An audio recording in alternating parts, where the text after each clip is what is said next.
وہ جماعت کہ جس کی 4 سال بلا شرکت غیر حکومت رہی، 2018 کے الیکشن میں عمران خان صاحب ایک سازش کے ذریعے قوم پر مسلط کیے گئے۔ 2017-18 میں پاکستان کی معیشت دنیا کی ٹاپ 5 ایمرجنگ اکانومیز میں شامل ہو چکی تھی۔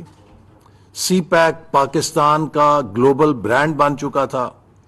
پاکستان میں انرجی کا کرائسس ختم ہو چکا تھا۔ لا اینڈ آرڈر اور ٹیررزم کے خلاف جنگ میں ہم کامیاب ہو چکے تھے، اور سی پیک کی صورت میں اربوں ڈالر کی سرمایہ کاری پاکستان میں آ رہی تھی، اور تمام دنیا کے سرمایہ کار توقع کر رہے تھے کہ 2018 سے 23 تک مسلم لیگ نون کی حکومت دوبارہ جیتے گی اور پالیسیز کا تسلسل ہوگا، اور پاکستان ایک نئی ٹریجیکٹری پر یا ایک نئی درجے بندی پر اگلے 5 سالوں میں پہنچ جائے گا۔